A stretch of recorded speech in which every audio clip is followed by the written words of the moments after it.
안녕하세요. 이정구 목사입니다. 오늘은 구과 이혼, 더 이상 교회 밖의 문제가 아니다 라는 제목으로 독서 나눔을 미리 한번 준비해 보겠습니다. 그렇죠. 이제는 이혼이라고 하는 것이 세상에서만 일어나는 일이 아니라 분명 교회 안에서도 이런 일들이 종종 일어납니다. 이제는 세상에만 국한된 그런 일이 아니라 동일하게 교회 안에서도 얼마든지 일어날 수 있는 일, 그것이 바로 이혼이죠. 그래서 그 첫 번째 챕터에서는 현실을 이혼 문제에 대해서 현실을 있는 그대로 묘사하는 말만 무성하고 하나님으로부터 오는 표준이 되는 말, 신성한 말, 예언적 말, 권위 있는 말, 초월적인 말이 없다. 그러니까 교회 안에서 또 믿는 사람들이 이렇게 주장을 하고 얘기를 하고 있습니다. 그러니까 이제 무뎌진 것이죠. 이제 교회 안에서도 얼마든지 이혼이 되는 것이 너무나도 자연스럽기 때문에 분명 성경에서 말씀하고 있는 것 그리고 가르치고 있는 것들을 우리는 외면하게 되고 그리고 조금은 무뎌진 모습으로 이혼에 대해서 바라볼 때가 있습니다. 두 번째 챕터, 이혼에 너무 쉽게 면죄부를 주어서는 안 된다. 너무 자주 일어나다 보니까 이제 그것을 그냥 속성으로 용서하는 것, 뭐 괜찮다. 이런 식으로 넘어갈 때가 있다라고 하는 것이죠. 241페이지에 보면 이렇게 얘기를 하죠.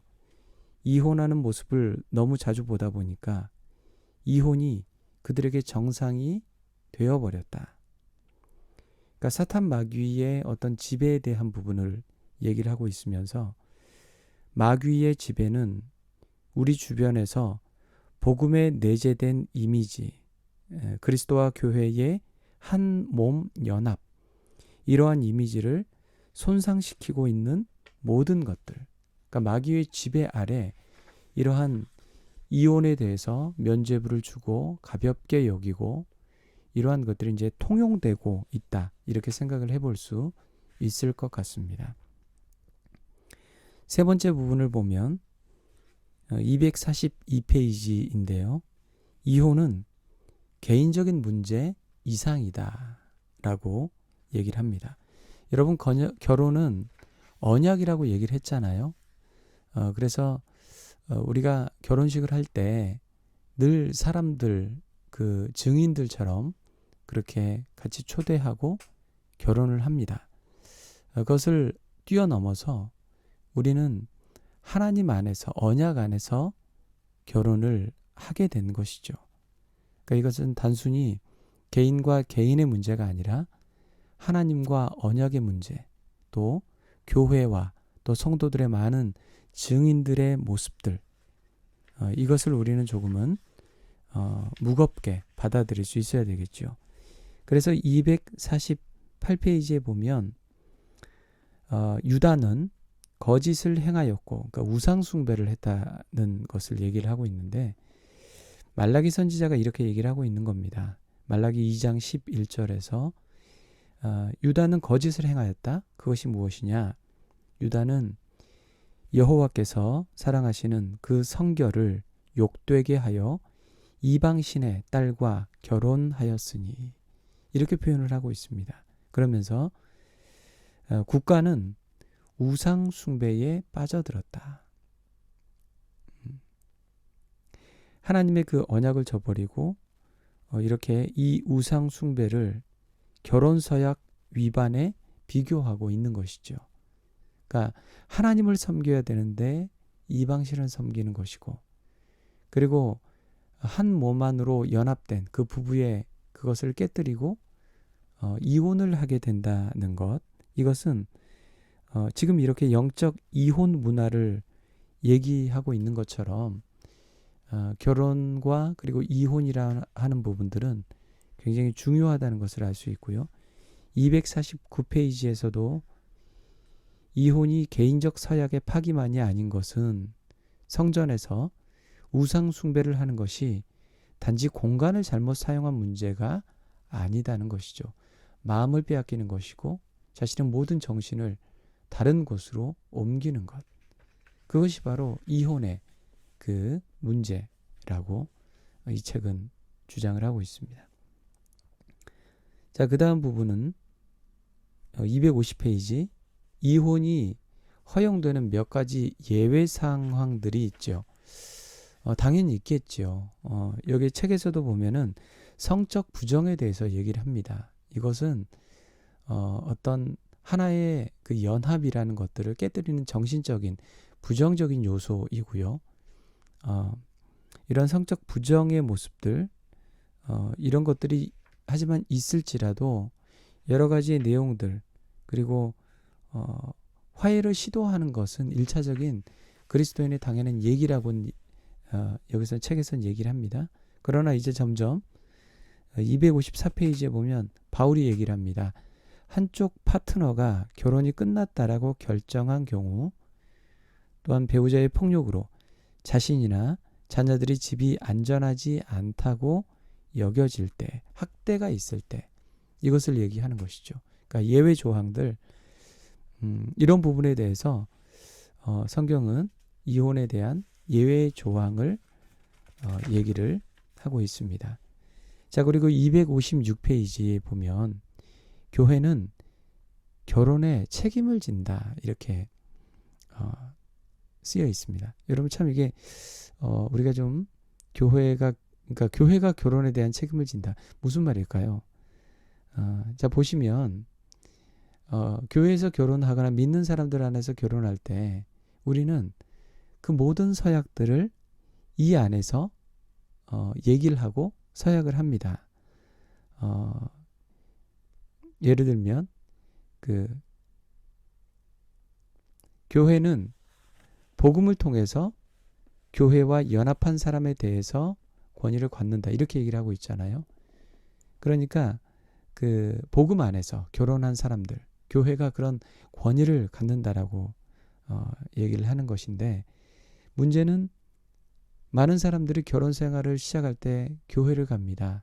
교회에서 결혼도 하고 또 사람들과 인사를 나누면서 교회를 가죠. 근데 이혼할 때는 어떻게 되느냐?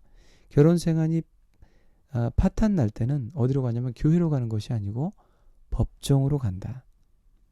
따라서 교회나 국가, 결혼식에 모인 증인들에게 서약을 지키겠다고 하는 책임 있는 사람들만 결혼시켜야 한다.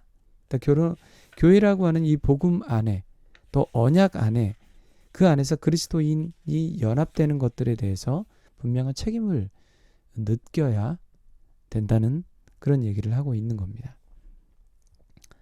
자, 마지막으로 265페이지 챕터에 보면 결혼의 본질은 자신을 내어주는 것이다 얘기를 합니다. 여러분, 예수님께서 자기의 몸을 내어주심으로 우리가 구원을 얻게 된 것처럼 부부도 마찬가지입니다.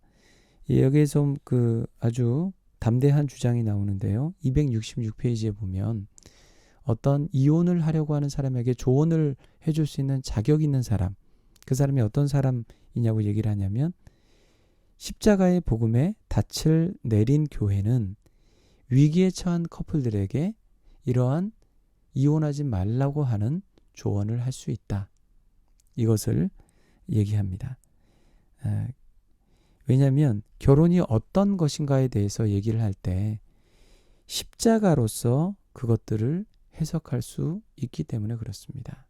내어주고 희생하고 섬기고 존중하고 사랑하고, 그것이 이 복음으로 가득 찬 교회에서 충고하고 얘기할 수 있는 부분들이지요. 그러면서 267페이지, 십자가는 또한 결혼의 본질이 자아의 희생이라는 것을 보여준다. 그것은 우리가 서로에게 자신을 준다는 것을 의미한다, 이렇게 쓰여 있습니다. 여러분, 그 이혼이라고 하는 문제가 더 이상 교회 밖의 문제가 아닙니다. 우리는 수많은 주변의 사람들을, 또 그런 문제에 처해져 있는 사람들을 바라보게 되어집니다. 그럴 때 우리는 어떤 말을 해줄 수 있고 또 어떤 마음으로 기도를 해야 좋을지, 우리는 이 챕터를 읽고 이 9강을 읽고 한번 생각을 해볼 수 있어야 될 것 같습니다. 9강의 제목이 바로 이혼, 더 이상 교회 밖의 문제가 아니다. 이 챕터를 읽고 우리가 생각을 해볼 필요가 있을 것 같습니다. 자, 이번 주간은 독서 나눔이 없지만 여러분들이 그 집에서 꼭 읽어보시고 서로 그 느껴지는 부분들, 또 내가 배운 부분들이 있다면 카톡창에 또 나눔 글을 함께 나누어 주시면 감사하겠습니다. 자, 여러분들 각 가정에서 또 친지를 찾아뵐 때, 부모님 찾아뵐 때 또 기도하는 마음으로 찾아뵙고, 또 그 안에서 하나님의 크신 은혜가 함께 하시기를 축복합니다. 네, 다음 주에 뵙겠습니다.